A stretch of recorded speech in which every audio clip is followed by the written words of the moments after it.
रुपाली चाकणकरांना आणखी एक झटका. राष्ट्रवादी काँग्रेसचं महिला प्रदेशाध्यक्षपदही जाणार.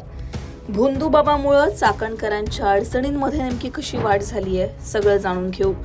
नाशिकच्या भोंदूबाबा प्रकरणात रुपाली चाकणकरांचे पाय आणखी खोलात गेलेत. चाकणकरांचे भोंदूबाबा सोबतचे व्हायरल होत असलेले फोटो आणि व्हिडिओ यामुळे त्यांच्या अडचणी चांगल्याच वाढल्यात. चौफेर टीकेची झोड उठल्यानंतर चाकणकरांना महिला आयोगाचं अध्यक्षपद गमवावं लागलं. यावेळी मी आणि माझ्या परिवारानं भोंदूबाबाला गुरु मानल्याची कबुली स्वतः चाकणकरांनी दिली होती. चाकणकरांवर सातत्यानं होणारे आरोप, समोर येत असलेले फोटो, खरात सोबत त्यांचे असलेले लागेबांधे हे सगळं पाहता चाकणकरांना या प्रकरणात सह आरोपी करण्याची मागणी होतीये. राष्ट्रवादीच्या बैठकीतून समोर येत असलेल्या माहितीनुसार चाकणकरांना महिला प्रदेशाध्यक्षपद सुद्धा गमवावं लागण्याची दाट शक्यता आहे. उपमुख्यमंत्री सुनेत्रा पवार यांच्या देवगिरी बंगल्यावर शनिवारी रात्री राष्ट्रवादीच्या नेत्यांची महत्वाची बैठक पार पडली. या बैठकीत सुनेत्रा पवारांसह प्रफुल्ल पटेल, सुनील तटकरे या बड्या नेत्यांची हजेरी होती. अशोक खरात प्रकरणावर या बैठकीत चर्चा झाल्याचं सुद्धा बोललं जातंय आणि चाकणकरांच्या प्रदेशाध्यक्ष पदासंदर्भात सुद्धा या बैठकीमध्ये चर्चा झाल्याची माहिती सूत्रांनी दिली आहे. दरम्यान सुनील तटकरे या बैठकीनंतर जेव्हा माध्यमांसमोर आले तेव्हा त्यांनी काय म्हटलं तेही पहा. राजीनाम्याची मागणी होते. राजीनामा घेणार का त्यांचा काल आयोगाचा राजीनामा जो आला तो आयोगाचा राजीनामा पक्षाने स्वीकृत केलेला आहे. उपमुख्यमंत्री म्हणून त्यांचा राजीनामा हा मुख्यमंत्री महोदयांच्याकडे पाठवला जाईल. शिफारस केली जाईल की त्यांचा महिला आयोगाचा अध्यक्षपदाचा राजीनामा त्या ठिकाणी स्वीकारला जावा. उपराष्ट्र महोदय यहाँ पे संवेदना व्यक्त करने के लिए आए थे. महाराष्ट्र के महामहिम राज्यपाल के नाते अजीत दादा और उनके बहुत सौहार्द के संबंध थे. उनके बारे में उन्होंने बहुत सारी प्रशंसा की. एक एबल एडमिनिस्ट्रेटर, कुशल संगठक एवं दादा ने जो योगदान महाराष्ट्र के लिए दिए थे उसके बारे में उन्होंने अपनी संवेदना वहाँ पे प्रकट की.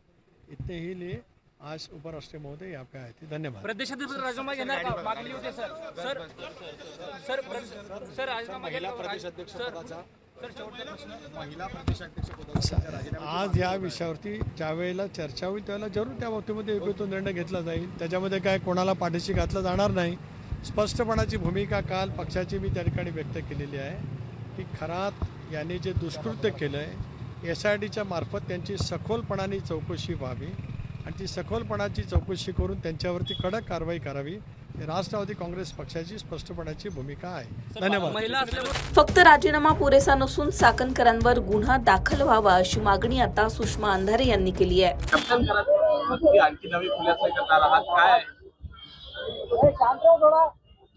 कॅप्टन खरातचा प्रकरणी जो 2 दिवसांपूर्वी महिला आयोगाच्या अध्यक्षपदाचा राजीनामा झाला, मुळात तो राजीनामा नाहीच आहे. कारण राजीनामा मनाने दिला जातो.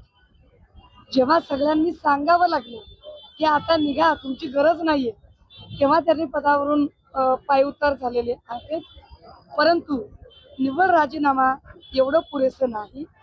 या प्रकरणी रुपाली चाकणकर यांच्यावर गुन्हा दाखल झाला पाहिजे, त्यांना सह आरोपी केलं पाहिजे आणि महत्त्वाचं त्यांची नार्को टेस्ट झाली पाहिजे. कारण त्याच्याशिवाय अजून बरेचसे खुलासे होऊ शकणारे नाहीत आणि त्यामुळे त्या गुन्हेगार कशा ठरू शकतात आणि त्यांच्यावर गुन्हा कसा दाखल होऊ शकतो या संबंधातल्या अनेक गोष्टी पुढच्या 2 दिवसानंतर मी स्वतः आणते.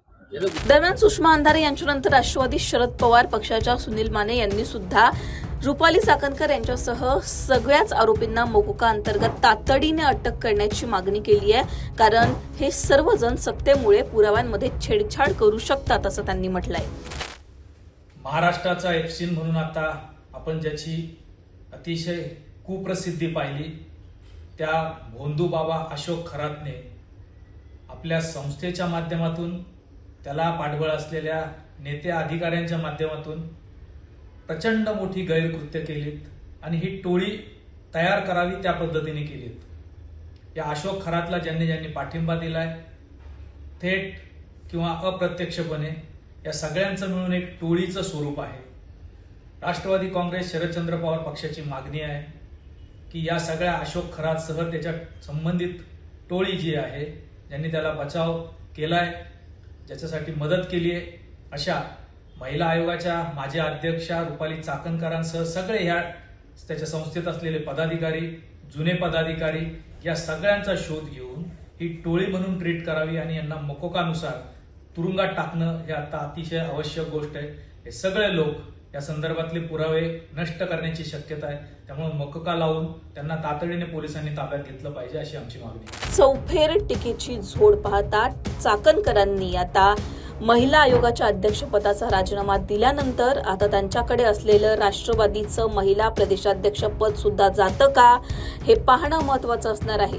महिला प्रदेशाध्यक्ष पद जातं का यावर आपली नजर असणारच आहे. पण या सगळ्यांबरोबर विरोधकांची होत असलेली मागणी ती म्हणजे चाकणकरांना सह आरोपी करा.